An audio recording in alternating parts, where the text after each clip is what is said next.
Hello students, मैं श्यामन sir. आज हम आप लोग को नए लेसन वैद्युत रसायन इलेक्ट्रो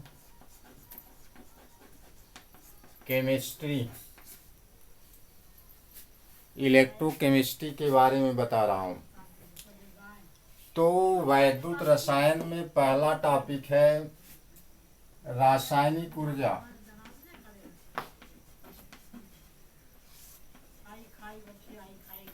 तो रासायनिक ऊर्जा केमिकल एनर्जी होता क्या है?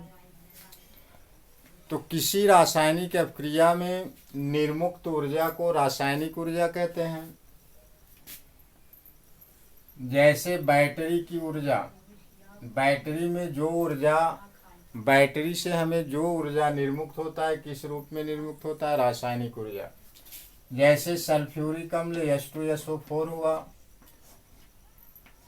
तो इसका वैद्युत अपघटन होता है तो H+ और SO4 हाइड्रोजन आयन और सल्फेट आयन बनता है।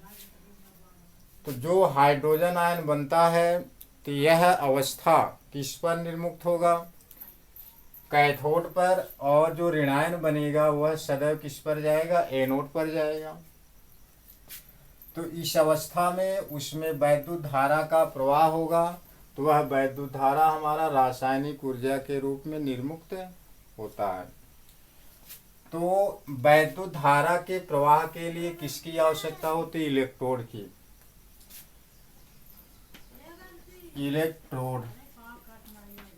इलेक्ट्रोड होता क्या है?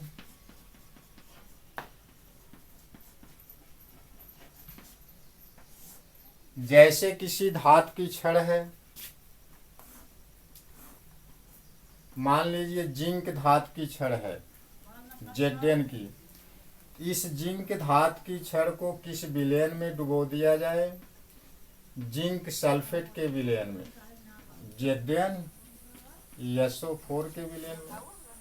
अगर यही कॉपर धातु की छड़ है तो कॉपर धातु की छड़ को किस में रख दिया जाए? कॉपर सल्फेट के विलयन में, CuSO4 और Cu।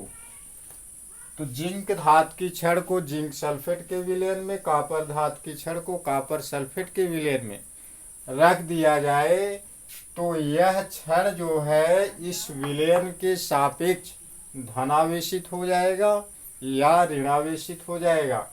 तो जब यह धनावेशित या ऋणावेशित हो जाए तो इसी धातु की छड़ का नाम क्या हो गया? इलेक्ट्रोड विभव। और इसके विपरीत इस पर जो विभवांतर आ जाएगा उसका नाम क्या होगा? इलेक्ट्रोड विभव। तो धातु की छड़ पर जो विभवांतर उत्पन्न होगा उस विभवांतर का नाम इलेक्ट्रोड विभव, और जिस धातु की छड़ पर उत्पन्न होगा उसी धातु का नाम क्या हुआ? इलेक्ट्रोड हो गया। तो इसका परिभाषा किस प्रकार लिखेंगे? जब किसी धातु की छड़ को किसी लवण के विलयन, अब वह लवण किसका होना चाहिए? उसी धातु का। जब किसी धातु की छड़ को उसी धातु के लवण के विलयन में डुबोया जाए तो धातु की छड़ जो है धनावेशित हो जाए या ऋणावेशित हो जाए, तो उसी धातु की छड़ का नाम क्या होता है? इलेक्ट्रोड विभव होता है। तो जब किसी धातु की छड़ को उसी लवण के विलयन में डुबोया जाता है तो धातु की छड़ जो है धनावेशित हो जाता है या ऋणावेशित हो जाता है, तो उसी धातु की छड़ को क्या कहते हैं? इलेक्ट्रोड विभव कहते हैं। जब जिंक धातु की छड़ को जिंक सल्फेट के विलयन में डुबाया जाता है तो यह जिंक धातु की छड़ कैसा हो जाता है? तो धनावेशित हो जाता है। क्यों? कि यह इलेक्ट्रॉन को खो देता है। इसका इलेक्ट्रॉन जो है धातु की छड़ से कहाँ आ जाता है? धातु के विलयन में आ जाता है।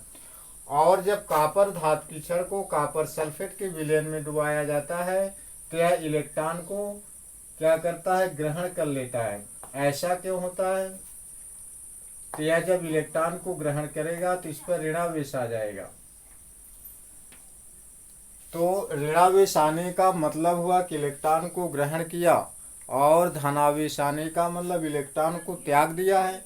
तो इसका इलेक्ट्रॉन विलयन में चला गया, इसलिए यह धनावेशित हो गया, और इसका इलेक्ट्रॉन जो है विलयन से यह इलेक्ट्रॉन को प्राप्त कर लिया, इसलिए यह ऋणावेशित हो गया।